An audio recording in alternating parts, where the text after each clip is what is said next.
Hey girlies, and welcome back to the channel. If you're new here, my name is Andrea and today we are planning for our Disney World trip in 2026. I've been getting a lot of questions lately on what planning is looking like, and right now it looks a little bit different, especially when you're planning for Disney World going with kids. Now I know life can be a little bit crazy, especially for us busy moms. So whether you are going to Disney World for the first time, you're a returning lover to Disney World, maybe you're a family and you've got to work around your work schedule, your kids' schedules, the school schedule. So I just wanted to share everything with you guys today and what it's going to look like for families going in 2026. Grab your notepad, grab your favorite pen or pencil, pull up the notes on your phone. Let's take some notes as we're going through this video because I want to make sure that your family is prepared for all the things. But we're going to start out at the months. We want to make sure that we are navigating through your busy schedule, the kids' busy schedule, your school schedule. When is it best to go to Disney World with your families? We've got to consider the festivals or the special dates that are coming to Disney World, good and bad. So let's go through it month by month. Now we are in January. By the way, Happy New Year. I did take a little break for 2 weeks just to kind of spend some time with our family, but we are back. I'm super excited to be back with you guys. Happy New Year, by the way. So let's talk a little bit about January. Now January's crowds, they are chef's kiss. It is fantastic. So if you can go in January and you want low crowds, that's the thing for you and your family. Highly recommend it. Now, the other part of that is going to be school schedules. Annie, my 5-year-old, is homeschooled, so we do have a lot more flexibility with school schedules, with going to Disney World during the low times. These low times are going to go all the way through February. Now, the beginning of January is going to be a little crazy. We're still knocking on the door of the holidays. That won't stop until probably tomorrow. So we're already done with the craziness of January, and it's very typical of every year, mid-January through the beginning of February, you should be good with the crowd levels. Now, let's talk a little bit about the weather because that matters. The past couple of years, we have got the worst weather ever. We can still have fun with bad weather. Don't fret on the weather part, but it can get pretty cold in Florida. Even though it's the Sunshine State, it can get pretty cold. So we leave for our January trip in a couple weeks. We actually get down there the 3rd week of January. And as of right now, it's going to look like we're in the 70s. That's pretty, I'll accept that. But the past couple of years, it has been so cold. Like I'm talking toboggans, hats, gloves, layered pants, fleece-lined leggings. It's been cold. We were there last year, and if you remember when it started snowing in the panhandle of Florida, yeah, that's how cold it was. It was rainy. I wore my rain boots. So it can get pretty chilly, but the perk of January is the low crowds.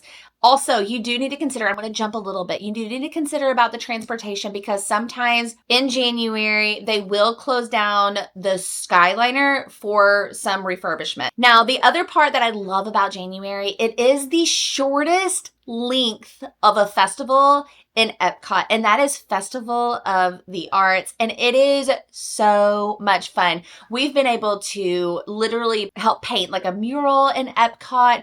They have, like, it's just so colorful. It's so fun for kiddos. So if you are available to go during the Festival of the Arts, let me just say a caveat. I don't like what they acronym it for. And if you don't know what I'm talking about, just go ahead in the comments because I'm sure somebody is going to let you know the acronym that I don't like for Festival of the Arts. And that word is a bad word in our house. So we're not saying it today. If you're a festival lover, that's a good one to go to. Now, one downfall for going in 2026 is that the castle is getting repainted, and that does start this month. Now, there are rumors that they're going to tear down the scaffolding and try to get the cranes away from the castle, and it should all be done by noon. That's a rumor. I've not seen an official release on that. So afternoon photos are probably going to be your best bet. You're not, unfortunately, going to get the morning walking down Main Street and the beautiful castle. You're going to get some stuff in there, but the moat's going to be drained. So that is kind of a bummer. They will be done, that they say, later in 2026. So if you're thinking about going in Q3, Q4, maybe it'll all be done. But afternoon pictures sound the best. So take that into consideration as well with planning your day in Magic Kingdom. Now, let's roll into February. Now, February starts some of the high school cheer competitions, actually like the end of January into February. All the competitions that are going to be going on ESPN, the sports complex, and you'll see a little bit of a heavy lift because of those competitions, especially at the resorts, like the All-Star resorts, I believe AOA, like Art of Animation. So keep that in mind. Honestly, if it was me and I was going during a cheer competition or a dance competition, I personally would stay away from All-Star Sports. If you're looking for some sort of peace and quiet, not saying anything bad about the cheerleaders or the dancers. I was a cheerleader. I know a girl that is going to be cheering at the competitions this year. Like, nothing against that. But if that is just something that you're not looking forward to, or you just want to kind of create some distance for yourself, keep that in mind, especially on your resort selection. In February, also, the weather is starting to warm up, which is a great thing. And you have to keep in mind that Disney World also has some marathons. So you might see a little bit of an influx in crowd levels for those as well. I know also I missed the January marathons as well. So you've got those. You've got another marathon coming from the end of February into March. But now I love March because it's my birthday month. The beginning of March also has my favorite festival, which is the Flower and Garden Festival. It just does something to me. The flowers everywhere, the vegetation, you've got the butterfly exhibit. I think it just helps me with saying, like, winter's over, we're done with that, the beautiful colors are back.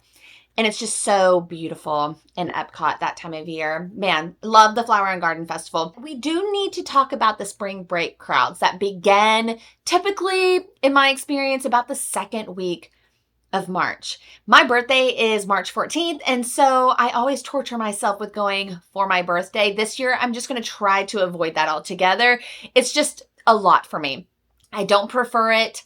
So I do have the option to miss out on the spring break crowd. So we're gonna go the week before. If you are thinking about going for spring break, definitely prepare yourselves for the spring break crowds. They're not quite as bad as your holiday, like around Christmas crowds.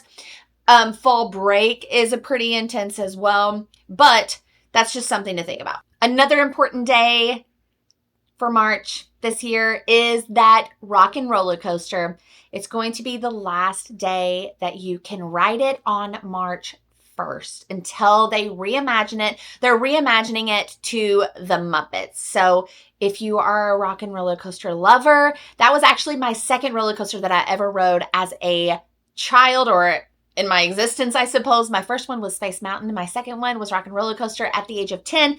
At a cheer competition. We were there for nationals. So that you need to take into consideration. Now, working our way into April, don't forget, Easter does bring in a little bit of a crowd. Easter is at the beginning of April this year, so you might start seeing the crowds starting to grow in the Disney World. Now, I love going to Disney World in April. We're still in the Flower and Garden Festival. Crowds are pretty good, I would say. And April is not generally rainy. I feel like daylight is coming back to us. We've got the longer days. I personally feel that from April into May, that's when you start transitioning to the hot summer months. So April to me is kind of like a sweet spot. I really love it. You do see a little bit of the crowds, but overall, if you can squeeze in a trip in April and you're really concerned about the weather or overheating, it just might be a sweet spot, because in the summer, it's gonna rain a lot. I know, a lot of information, guys. I hope you're taking notes. Coming from April into May, let's talk about the crowd levels and the weather. Now, if we're talking about a sweet spot for going to Disney World, I would say end of April, beginning of May is a really, really nice time to go. Moderate crowds, the weather is great, possible rain sometimes, of course. It is Florida. You might have some afternoon showers, of course, but I feel like that is just generally the sweet spot. You're not going to have those 110 real fills there, and the crowd levels again are super fantastic. Another thing to note for May is that I believe that Smuggler's Run is doing an update to the attraction. So they're going to do a little update there. So they're going to be adding the Mandalorian and Grogu. Now, Annie, my 5-year-old, is a Grogu fan, and we actually loved the Mandalorian series on Disney Plus. So if that's something that you want to see, make sure that you are going to check out the date. I believe it is May 22nd. Now, going into May 22nd and into June, let's talk a little bit about that because now we have Memorial Day. Memorial Day weekend, any holiday, especially for the locals, they're going to be brought in if they don't have a blackout date or part of their annual pass. So I typically do go to Disney World on Memorial Day. I don't find it to be as bad as spring breaks, fall breaks. I feel like it's managed for the reason of schools, because a lot of schools are being let out that time of the month, and they're either not out or they're busy with the festivities of school ending. Or if you're like in a state like Kentucky, you never know when you're going to get out because of all the snow breaks. So I feel like it is a very moderate crowd level still, considering it's a holiday. I don't find it being as scary as some of the other holidays, but I would recommend, I'll skip ahead. I would recommend on holidays that you are getting lightning lanes. If you are teetering between the two, definitely consider that. And we'll talk about budget in a second too. Let's just clump our summer months all together because it is like a full 2.5 months, 3 months of pure heat. It gets hot, y'all. The positive side is that all the water parks, you've got Typhoon Lagoon and Blizzard Beach, those should be in full operation. In June, we're still in the Flower and Garden Festival, which I'm still loving. I love that time of year. And the crowd patterns are very manageable.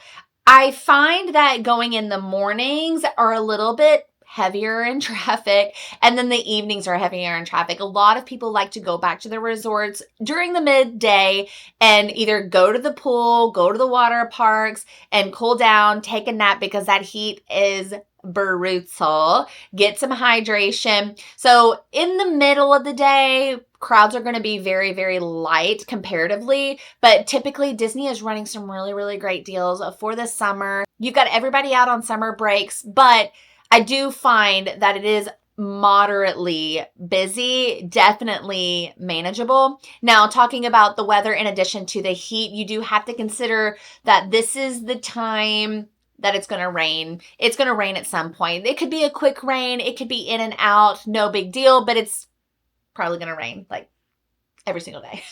The positive side about the summer, though, and to kind of avoid the heat, especially if your family doesn't do well in heat. I mean, let's be honest, like what kid loves to be in the burning, burning heat? Honestly, none of the kids.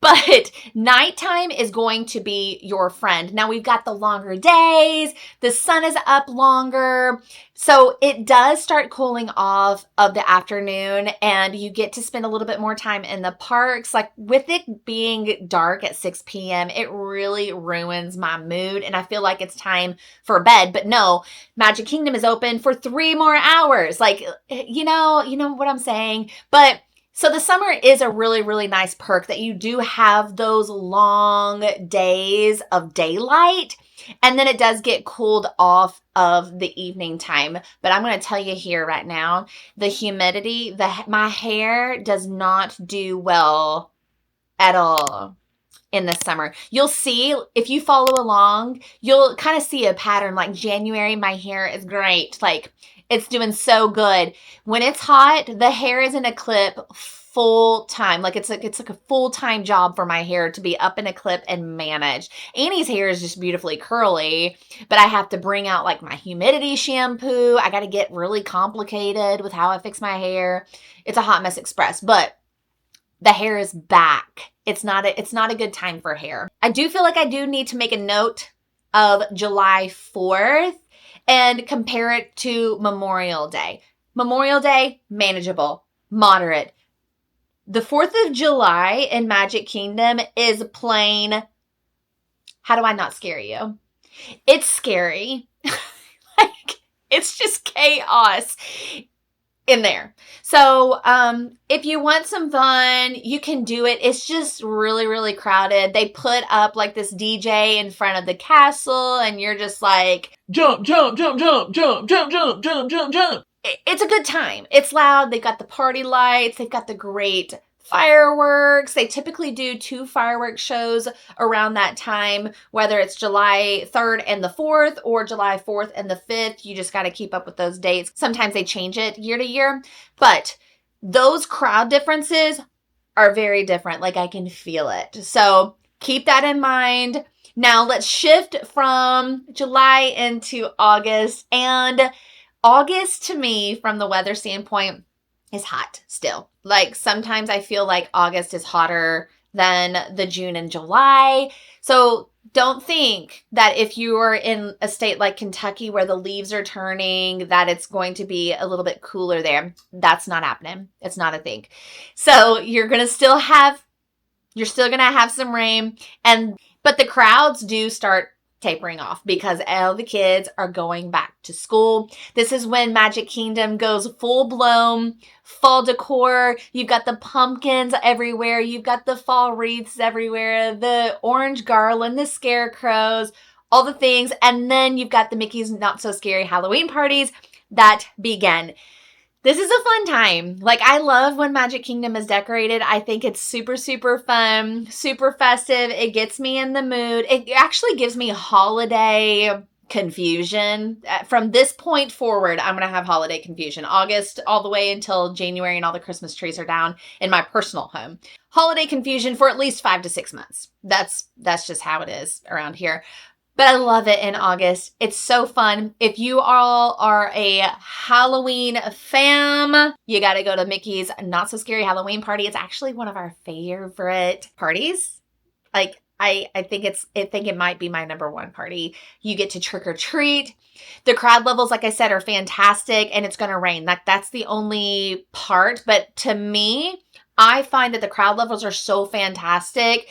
The lines to the attractions are extremely reasonable that I can manage with the rain. I can figure it out. Now, unfortunately and sadly, we are done with the Flower and Garden Festival, and we're moving into the Food and Wine Festival over in Epcot, which is another fun one. They've got some really, really great treats. If you do like to drink around the world, this is going to be a time for you.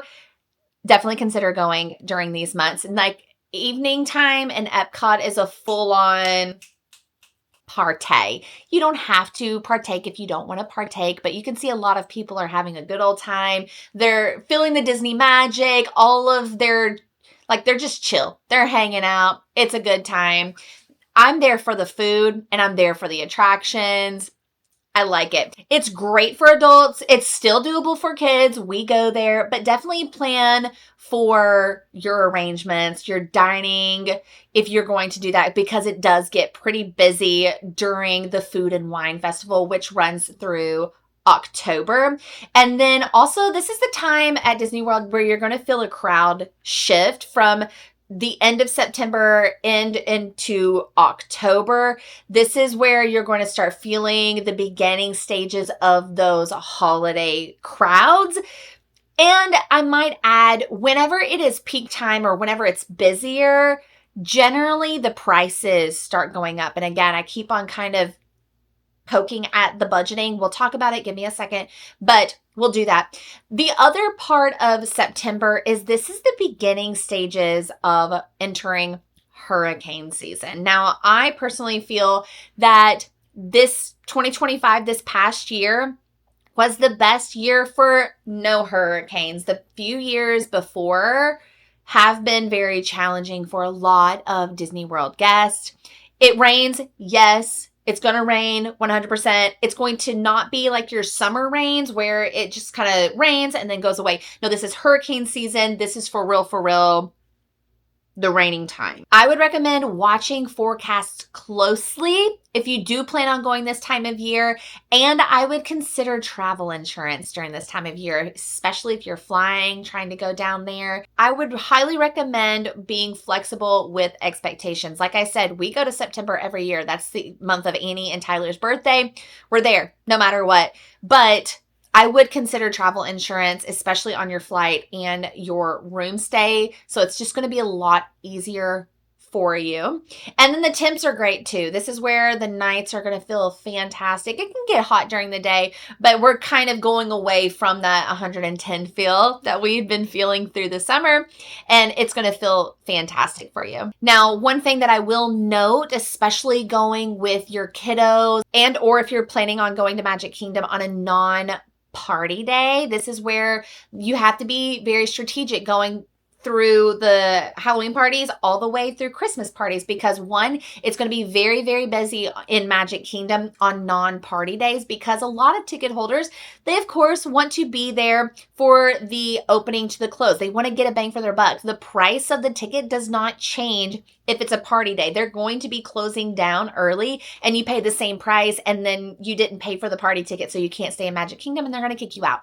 So be thoughtful and strategic in that aspect. And maybe like they don't have as many parties going on in September. They start ramping them up in October. So maybe that's something to also consider, because Magic Kingdom is still not going to feel the busyness quite yet. There's not as many people there and there's not as many parties there. So Magic Kingdom would be a great time to go. But don't forget to think about that strategically, because it would just be a bummer if you're expecting to watch the Happily Ever After fireworks or the Starlight Parade and they've kicked you out and they're not doing it that night because of the Halloween parties and or the Christmas parties coming up in November and December. So while we're already talking about October, just a little bit, temps are great. It's going to rain. Yes, we've already noted that. Now, talking a little bit about October, this is where the fall break crowds start spiking. So temperatures are going to be very similar as that of September, starting to cool off heading into November. And then we start the transition from the Halloween into Christmas. So after Halloween hits, you're going to have a little lull before the Christmas parties start, which are the beginning of November. November is a pretty great month to go. So going back to being strategic, you have to think about the parties, whether you think it's a really great game plan to go that morning, because the crowd levels of a party day in Magic Kingdom are fantastic. Really, I did a video about it this past November. If you're really wanting to go look to see like a firsthand experience of going to Magic Kingdom on a party day, check it out. But this is where crowd peak times, like everybody wants to see Disney World at Christmas. The temperatures are back to being perfection and the rain is starting to kind of go somewhere. So December is a really great time to go, but the prices do start going up. So if you're going to be on a budget, think about that as well. But the weather is going to be fantastic. The crowds moderately, but also they're starting to grow. And then in December into January, we're full blown Christmas. They're doing all the Christmas things, not even just Christmas and then it dies. You've got to go all the way through New Year's. It's crazy town. So if you do choose to go, which I'm not saying just because there's high crowd levels, I'm not going to go. The only time I'm doing that is in March. I'm right up in there. I'm right up in there on the crazy. Like, you can do it. It's possible. By the way, go ahead and subscribe, because I'm showing you everything, all the crowd levels, all the weather, all the experiences, all the budgets. I'm showing it all. Firsthand experience right here on the channel. Going back to January, and then here we are now. This is pretty typical, pretty standard, an average of what has happened over all the years of me going to the Disney World with my daughter. Now, I went ahead and got my MacBook because it's time to talk about the worst part about going to Disney World is the money part, the budgeting part. Now, there are places where you can save money pretty easily, but let's talk a little bit about planning early versus a last minute trip, especially pertaining to your budget. Now, park tickets, you've got that, you've got the hotel, and then you've also got transportation. Those three things can vary quite a bit versus if you've planned it out versus if you have done it last minute. And I can tell you, I can attest to that. Luckily, we have season tickets, and that part is not such of a variable. But early planners, they can compare date-based pricing and avoid peak days. So like the peak days, those are going to be a lot more expensive. So back to those crowd levels that I was talking to you about, the peak days, the tickets are going to be a lot more expensive. In addition to the hotels are going to be a lot more expensive. And typically your transportation is just going to be, frankly, more expensive, whether that's being your airline or your transportation to and from the airport. So if you are on a super, super tight budget, I would recommend planning out super, super early. Now, there are places where you can even save more money. Let's say that Disney World is running a really, really great deal. There, you can save and you can lock in that rate. And if they run a different deal, then you've got more chances to get a better promotion that they're doing. Sometimes they do like a ticket and hotel bundle. Sometimes they do a kids promotion. There's many, many options. But another way that you can save money is if you are a person like me who loves really, really nice things, but your budget doesn't allow you to like nice things.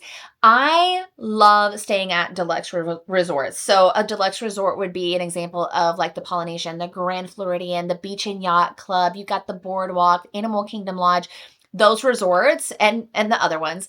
But those resorts are really, really expensive. So I actually rent DVC points. If you want a full lowdown of that, I also have another video that you can go check out after this video and see really the entirety of it. But I also stay at value resorts and I will save with those percentage offs, like the up to 35% off, the up to 25% off for spring.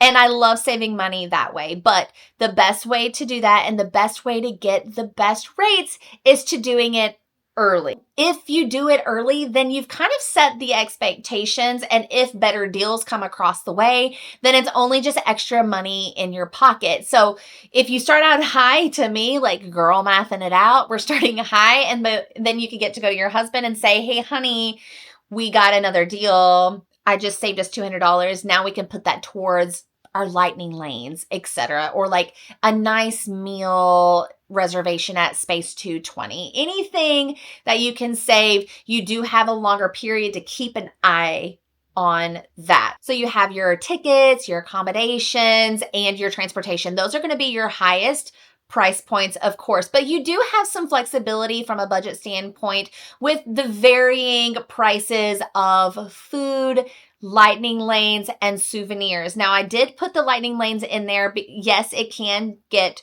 pretty pricey, but going back to those peak times, the lightning lanes, those are varying cost. So I also have a tool, a lightning lane tool as well. So I've already mentioned my planning tool. I also have a lightning lane tool. So all of those are going to be in the description of this video.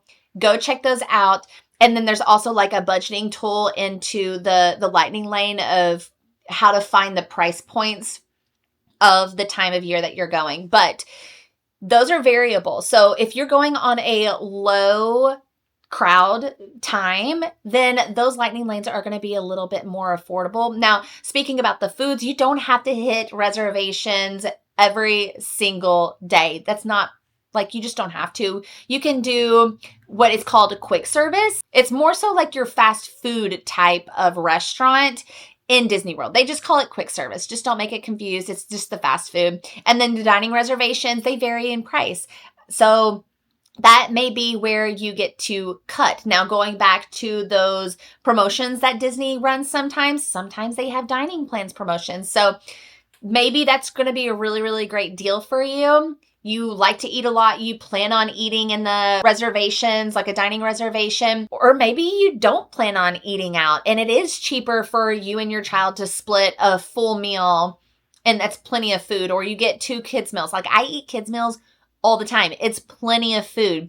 So that's one of those things that's going to be variable, like a very high variable. And then also you can save money with grocery delivery. I love a grocery delivery. I'll do Amazon, we can do Walmart, we can do a Kroger delivery, and it's delivered straight to your resort. You can put it in your beverage cooler, or if you're staying in a villa, you can put it in your refrigerator. You can cook in your kitchen. I know we stayed at a 3-bedroom villa this past September.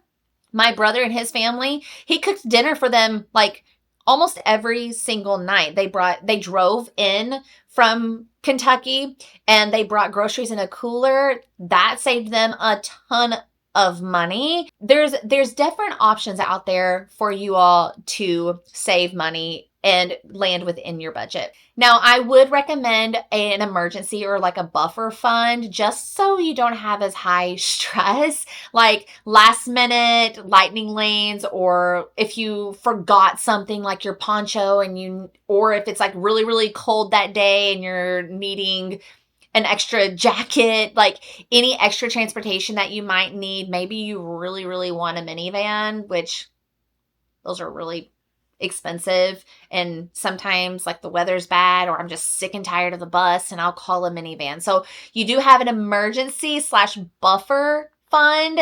Maybe your kid gets sick and you need to run downstairs to grab some Tylenol or some medicine.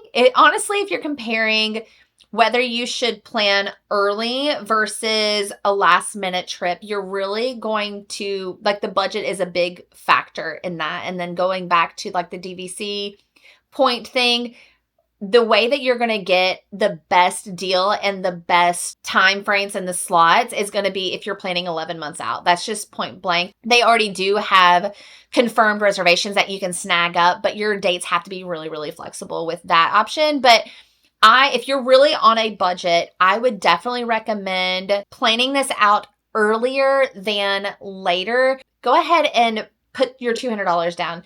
Go ahead, get something in the books, and then that way you can kind of see the grand picture of it all. You can get your refund back most of the time, depending on how you went about with confirming your reservations. But really, I would recommend picking a date. We've already went through that. And then also, I mentioned that I have my computer. I do have a budgeting tool that I use, and it's got everything, whether it's got like a minimal budget, it's got a splurge option, your estimate. I also have a savings tracker on here, a daily expense, and then like you've got your overview dashboard with your estimations of cost. But I find that it's really, really easy to be able to see everything that you need to spend or prepare for, even something as small as like special experiences. Maybe your kiddo wants to go to Bibbidi Bobbidi Boutique, or maybe you want to go golfing or a fishing excursion. Maybe they want their face painted. So there's plenty of things, extras in here that you can account for, and then be able to compare your budget goal and your actual real life budget as you're starting to grow. And then also Memory Maker is in here, etc. So definitely there are tools that I have out there for you guys to be able to plan your 2026 Disney World trip as easy as possible. Now let's talk about how to pick tickets and use lightning lanes as a family. Now, Disney World offers different types of tickets. You've got your base tickets, you've got your Park Hopper tickets, you've got your Park Hopper Plus tickets. So many options, but let's run down our tickets and then we'll kind of run through our lightning lanes. So let's start out with the base ticket. So to me, the base ticket would be best for families that are not in a rush. They plan midday breaks and they just want to head back. If you're traveling with younger kids, I definitely think that this would be a really, really great option because your days are a lot more predictable than kind of park hopping all over the place. A base ticket for the those of you that do not know, a base ticket is going to be your ticket that enters you into one specific park. So like you have a base ticket of Magic Kingdom, Hollywood Studios, Epcot, Animal Kingdom. That's going to get you into that park all day long. You don't get to go to Magic Kingdom that morning and then head out to Animal Kingdom that evening. You have to stay in the same park. That's why I was saying your days are a lot more predictable.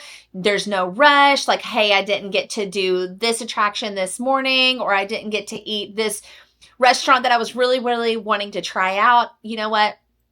I'll just grab it this evening. So it's a lot less stress to me than having to kind of cram it all in your first part of your day.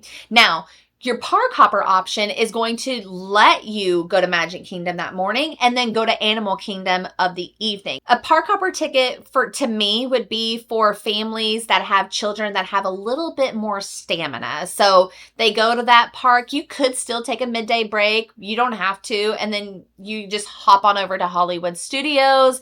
Maybe you want a little bit more flexibility. Maybe you wanted to go to Magic Kingdom that morning and you want to go to Epcot at the evening time and do the Food and Wine Festival. This is another great option for people that know Disney well. Yes, you can do a park hopper ticket. On the budget side, it's going to be more expensive. So is it truly worth it? So if you do know Disney well, it's probably going to be a little bit easier for you to park hop. If this is your first time, I would personally recommend just doing your base ticket. Stay in the park all day long. You can take your breaks, but do one park all day long. That way, it's just really removing the stress and the expectations off of your shoulders, especially as moms. Like, we feel the stress of the Disney World trip.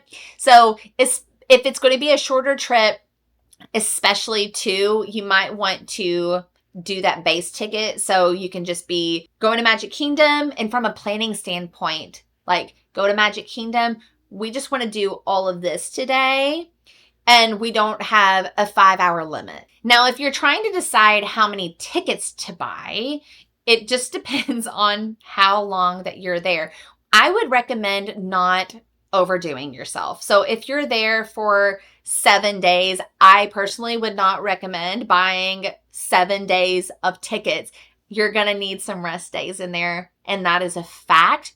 And then also on the other side of things, if you were there for 3 days and you bought 3 tickets, that is exhausting because you're really, really going to be trying to shove a bunch of stuff in for 3 days, especially if you have kids. Yes, adults get overstimulated as well. The kids are overstimulated. There's a lot going on. We've been ran from here. We're not getting our naps in.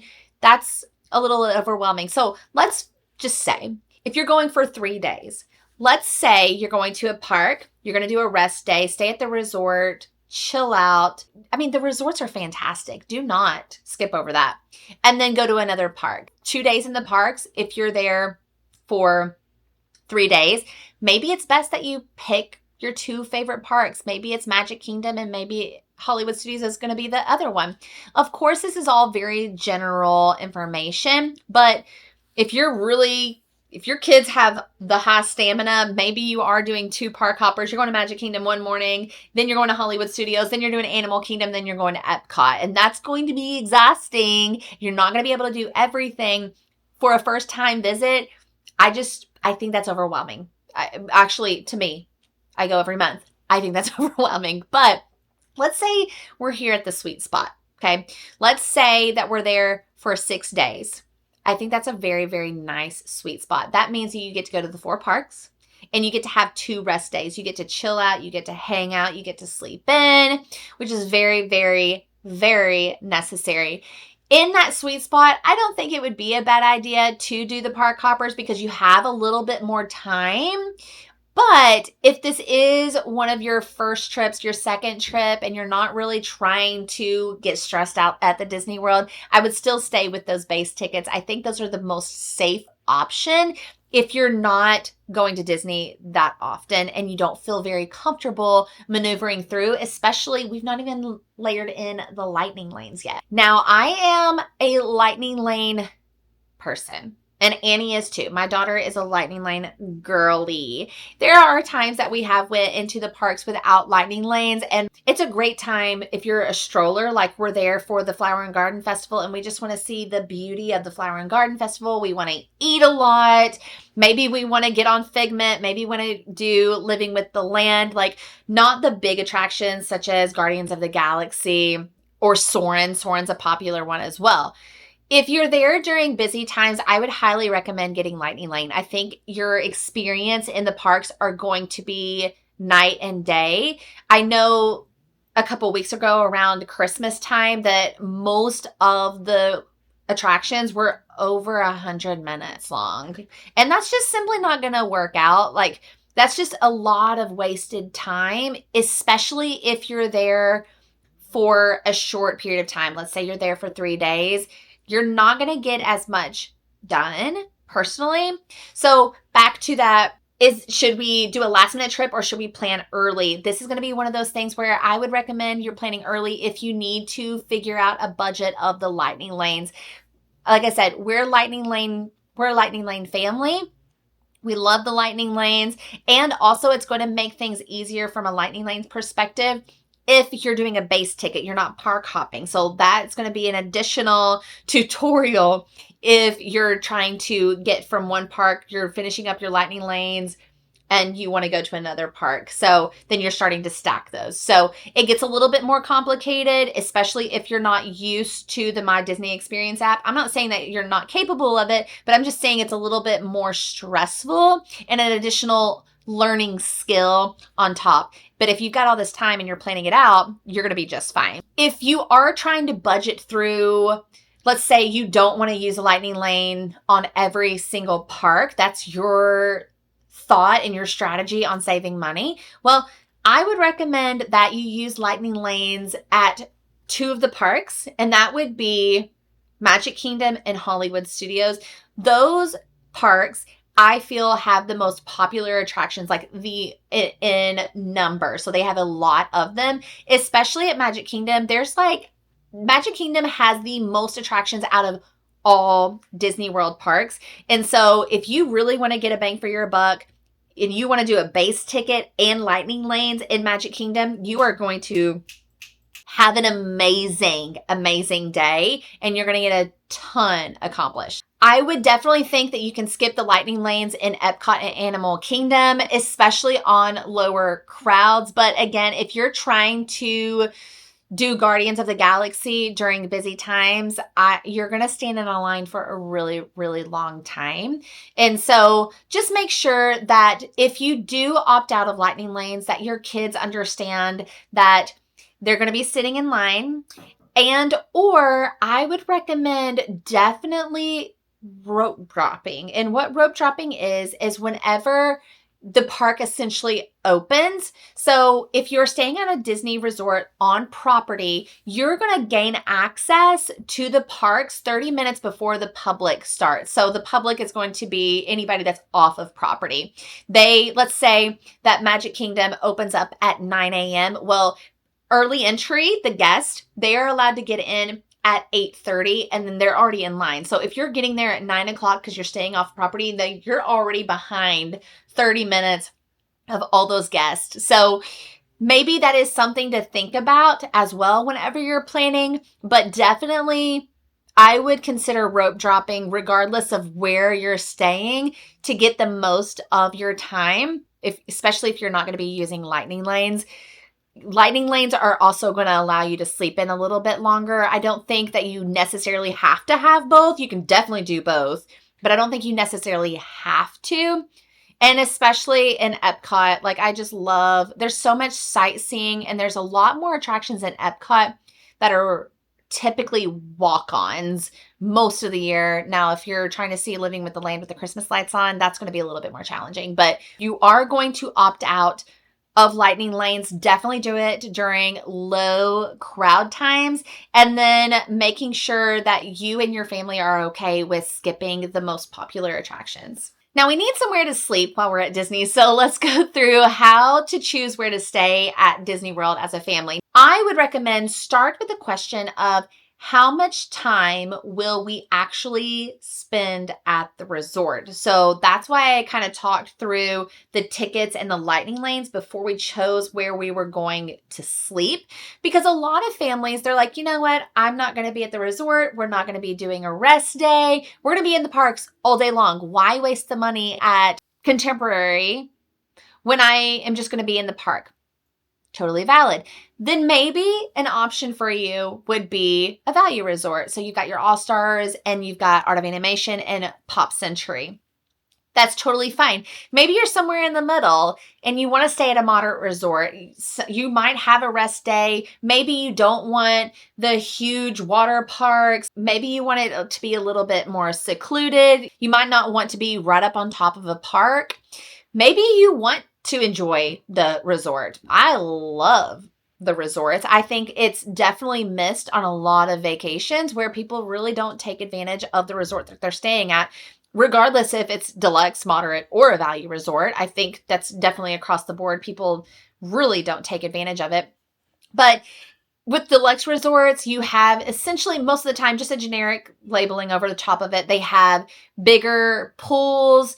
They'll typically come with slides, a little bit more accessibility from like a family standpoint, a little bit more options for families with children. Like I'm thinking of the Polynesian with their little water park. You've got Stormalong Bay. That's super, super fun for children. They've got the big old slide that comes down. They all have cast members there that are interacting with the kids and they're super fun. They'll do games with the families. That's fantastic. But I would not go into this section of saying like, what is the nicest resort? Because that doesn't do much for you and your family. We want to figure this out of what's going to be most beneficial for you and your family. So like I said, if you're going to be staying at a value resort, I would not anticipate you being in the room that very much. But also the thing about value resorts that I love and what Annie loves about them is that they are so bold in their theming, like larger than life characters. Their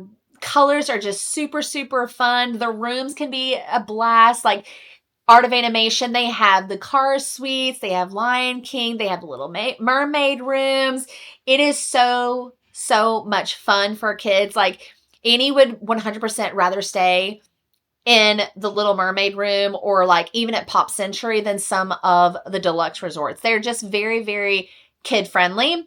And then you also have to know what to expect. So these rooms are a lot smaller. So if you have a large family, you do have to anticipate that the rooms are a little bit more, you get a little bit more squished in there, okay?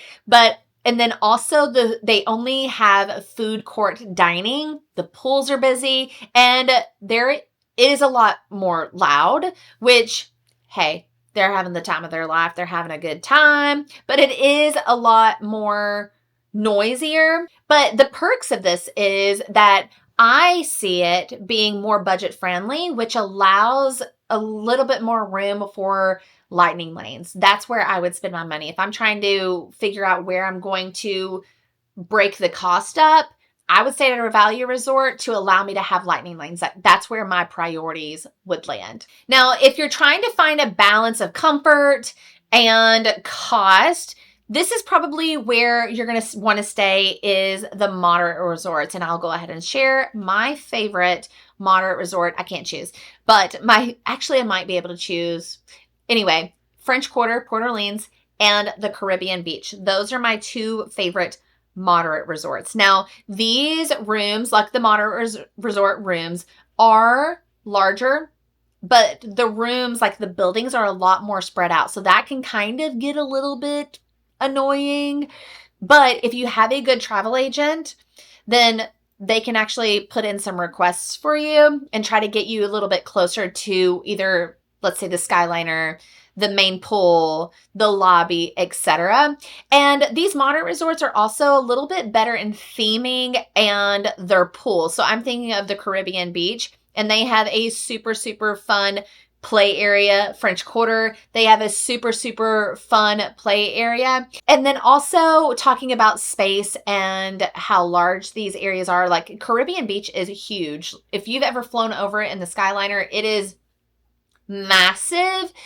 It could take you a while to get to the bus, but that's also kind of why I like the Caribbean beach, is because I like to stay in the Aruba buildings, which is right in the middle. And then you've got the lobby right across from you, which is also the pool. And then you've got two Skyliners on each side of you. So you've got the main hub, and then you've got the one at Riviera. So if I'm going to Epcot, I'm just going to walk on over to the Riviera, get on that Skyliner. If I'm going to Hollywood Studios, I'm just going to walk the other way and I'm going to get on that Skyliner, like the hub.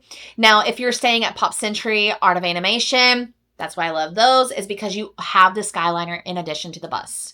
And we'll talk a little bit about transportation in a second too. Now, if you are wanting a great location for an extreme convenience, you plan on staying midday breaks, you want great transportation, and if you value like the boats or like your second mode of transportation, that's where your deluxe are going to primarily come in. So all deluxe resorts minus one, which is Animal Kingdom Lodge, they all have two modes of transportation. Buses are only for Animal Kingdom Lodge. So for example, you've got the Magic Kingdom resorts. You got the Poly, Contemporary, and the Grand. You've got the monorail, and you have the bus. The monorail is going to take you to Magic Kingdom and Epcot, and then honestly, you can even walk home if you wanted to. I've done that plenty of times when I didn't want to stand in line for the monorail after the fireworks. I just walked on home, right back into the Grand Floridian. So that's an option for you.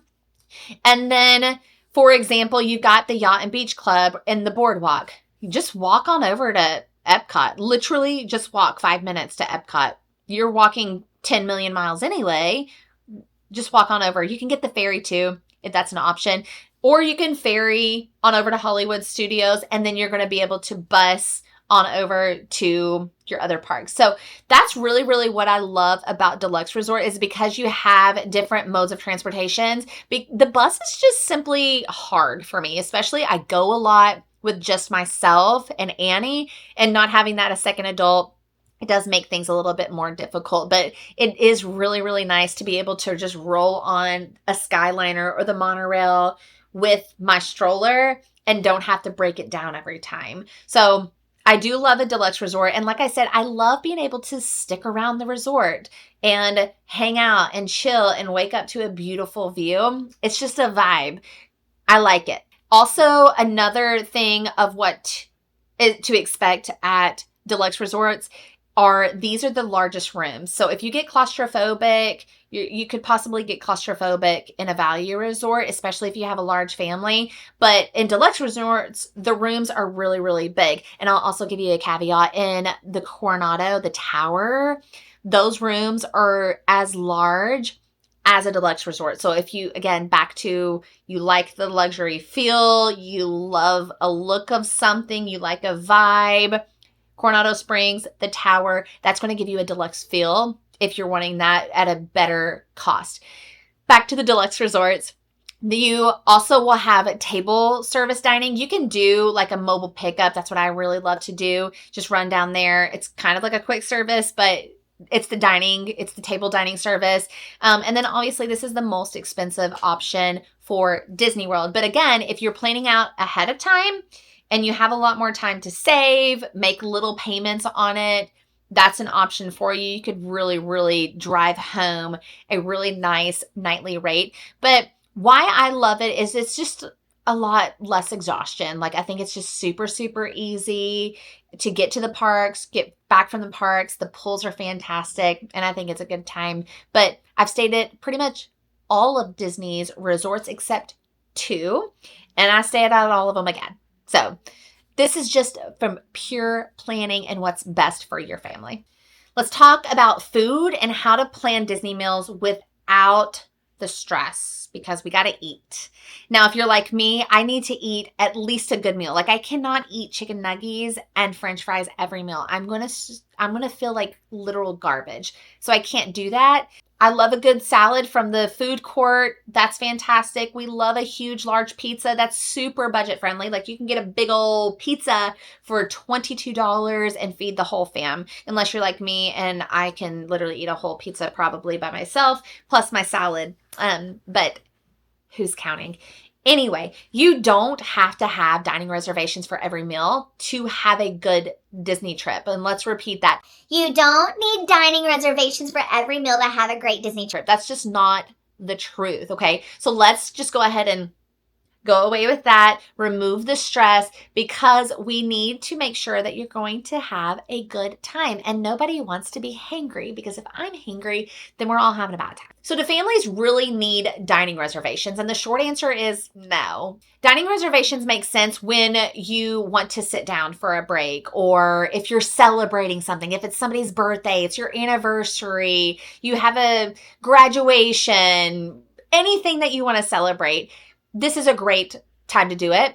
If you want to do a character meal, so you want to see the princesses, if you want to go see Winnie the Pooh, if you want to have a fantastic experience like Space 220, that's like an experience, but there's no characters. And then also the perk about this is that dining reservations, they handle allergies really, really well. I would say when dining reservations are not necessary would be if your kids are really, really picky, if you prefer flexibility, like you're a kind of person that's like, I need to be in the mood for pasta, or I want to be in the mood for steak. And or if you're already tired and overwhelmed, like you will get charged if you don't show up to these dining reservations. So this is more of a concrete thing that you're going to have to do if you do have these reservations. So quick service definitely can be a great option for you. Doesn't mean that it's less magical, but it is definitely more kid friendly. Annie could eat chicken nuggets and french fries every single day of her life, honestly. And they're cheaper at quick service than her getting chicken tendies and french fries at a sit down restaurant. Like, it's kind of pointless, but that's the part, is you're locked into the dining reservation, especially if you're more of a flexible person. Or maybe you just choose one experience or character meal or sit down reservation just because your kids are really, really excited about it. Like, you don't have to, my sentiment is you don't have to have a dining reservation for every single day. Now let's talk about, are character meals worth it? Now, if you're a character lover, this is a guaranteed type of moment. Like, you're going to be able to talk with them. You're going to be able to hug them. You're going to get their signatures. You're going to be able to take pictures of them without rushing. Like, this is a chill time with the characters. It's a fantastic option for you. Especially if you and your kids struggle with lines. Like, you're going to be eating, there's no more hangry, you're super happy that Cinderella just came to your table. So this is a really, really great experience that you don't have to necessarily chase. Now, whenever we're talking about quick service versus the table service, I love a good sit down restaurant, but it doesn't always fit into the schedule. I'm kind of in the middle ground. Like, I want to be flexible, but I also want a really, really good meal. Breakfast, if I'm fed a good breakfast, like, let's talk about Cape May or Garden Grill or Acra Shoes. Like, if I'm fed a good breakfast, I'm like the best person in the whole wide world all day long, and I can handle anything. But I don't eat that way every single trip because it does get pricey. But I would say quick service works best when you do want the flexibility, when you are eating between rides, when you don't want to sit down for 90 minutes for 2 hours. It's not 2 hours, I'm being dramatic, but, or if your kids just like simple foods, like quick service is probably best for you. Another option, if you're really wanting an experience and your kids like more simple foods and you want a little bit more flexibility, one restaurant that comes to mind is Crystal Palace. A lot of times throughout the year, they do have a great experience of walk-ups. Like, if you can grab a walk-up, that would be fantastic, but you are still going to be sitting down for that 90 minutes, which kind of stinks, especially if you're in a hurry, because quick service does win for speed and less pressure. And you can always leave whenever your kid is having a meltdown. That's definitely a perk. Now, going back to the hot months like June, July, August, and I needing to eat really well, like, you do need to hydrate well. You do need to eat well, especially in those hot months. And the table service does help with that. Also, it's air conditioned. You got some air conditioning in there. So if you need to slow down, if you want a little bit more rest, if you want a guaranteed seat and break, and you want a mental reset and have a lot more conversations or special moments, like this could be a really, really great option for you. Again, you don't have to do it every day. Like you don't, quick service is not less magical than a meet and greet with Cinderella at Acro Shoes. Like that's just not a thing, but it is definitely helpful for my mental state and my stress on days that I'm not really, really running all over the place and very busy. Now, if we are doing a quick service, you're crazy if you don't do mobile ordering. It's going to be through your My Disney Experience app. It really helps with decision making. So, hey, Annie, what do you want? Oh, I just want a grilled cheese from Woody's Lunchbox. Perfect. We're done. So it really happens quick. We're not another line. Like if a kid, sometimes if Annie sees another line, she's like, I'm done. I'm just done here. So you can always place your mobile order right before a ride. And then whenever you get to the restaurant, you can select that I'm here, and it's right there. So it's definitely good on time saving, no lines, and decision fatigue. And also, I love to bring snacks into the park. Like, especially when Annie was little, I would bring like a little cooler inside the parks. You can't have loose ice in there, but you can do an ice pack or put ice in a Ziploc bag and bring it into the parks. That was one of my favorites. I would have applesauce pouches in there. I would have turkey in there, some cheese sticks, and it was fantastic. That's a great budget saving tip. Just so you know, bring in your own water, bring it from the grocery order that you did. Bring in your own water bottles. You can fill them up at the free stations that are all over. You can go into a quick service actually, or you can get water for your water bottle. This is fantastic. And then also bringing in your own snacks is going to help with the hangry and the picky eaters. And I will make like a little note if you have somebody that gets low blood sugar, or if it is really, really hot summer days and we're just running from one thing to the next and we forgot to eat, or we just don't want to inconvenience anybody, having those things on hand is really, really helpful. Ultimately, food doesn't have to be stressful. So like once you plan the meal around your family's energy and your schedule, everything will feel a lot easier. We are in the beginning of 2026 and Disney is always changing. They're always reimagining things.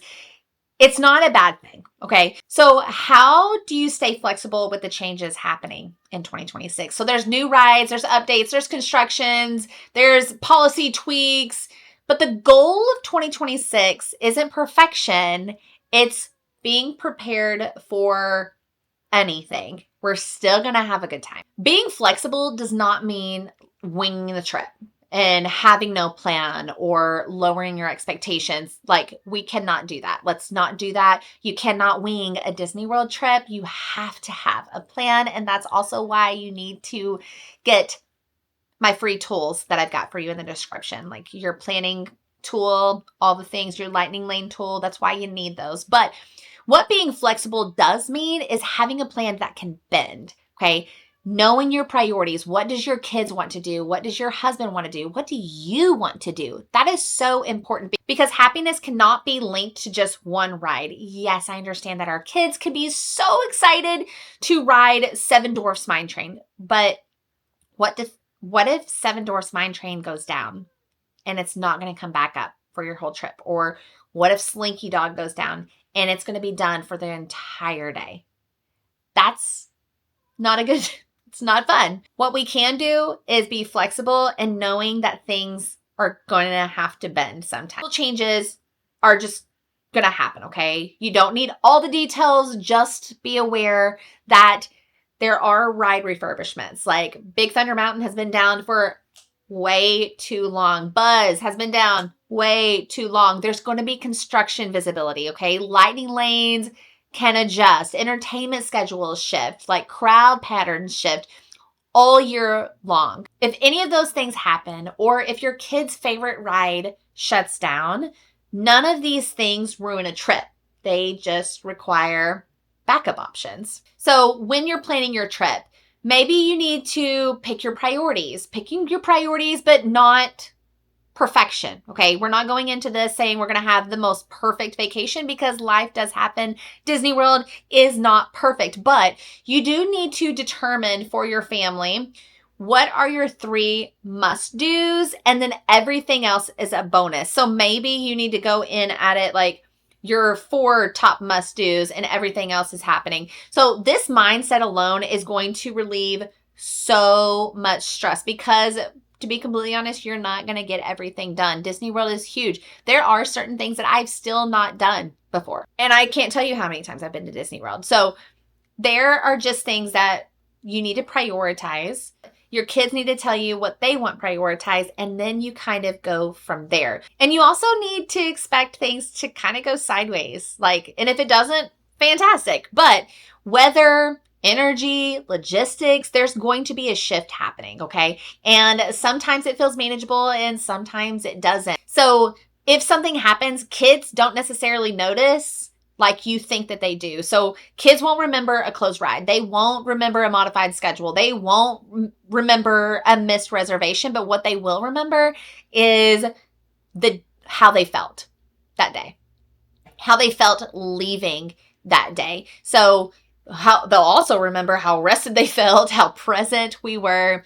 So if we can just really try to go into the planning process of, these are my priorities, this is what I want done. It is not going to be perfect.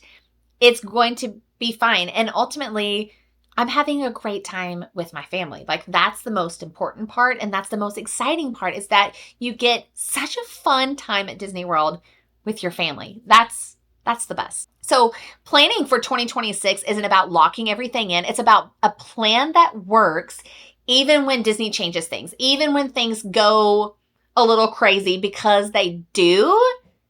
And it's going to be totally fine. And ultimately, your child's pace matters more than any schedule. Disney days are long, they're loud, they're hot, they're exciting.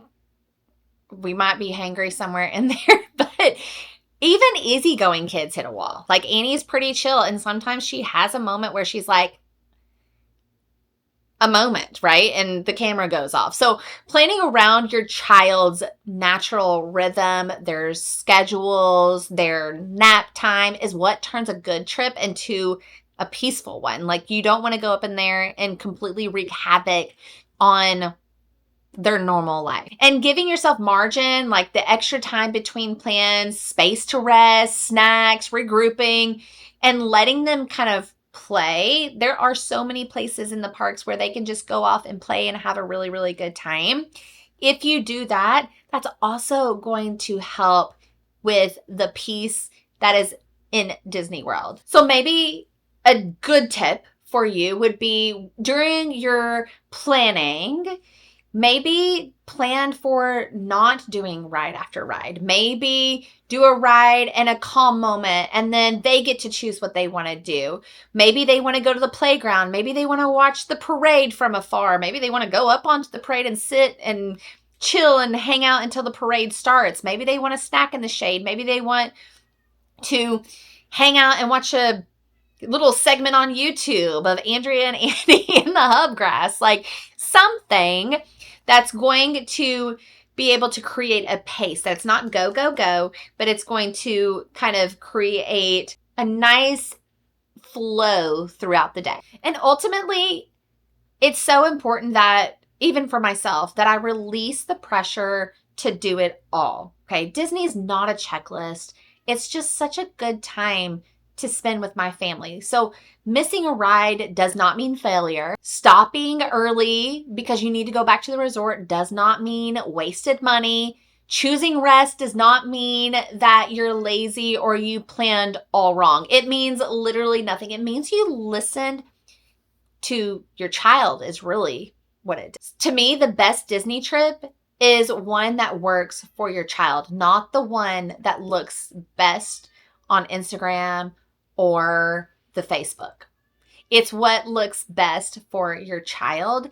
And ultimately, it's just going to be such an amazing time. It's going to be an incredible moment for you and your family. And I'm so excited to be planning along with you for your 2026 vacation. And I'm beyond excited. Like it's just the most special memories that can be created. At the end of the day, you're going to have an amazing trip. And I'm so very excited for you. And I'm so honored to be planning this trip alongside you. Don't forget to go ahead and subscribe to the channel. There's so much. Oh my gosh, this year is going to be so exciting. There's so much content to help you on your Disney World trip. It's coming your way. Go ahead and hit the subscribe button. And I cannot wait to see you at Disney World all through 2026. We'll see you next time. Bye. Do you believe in magic? Comes from the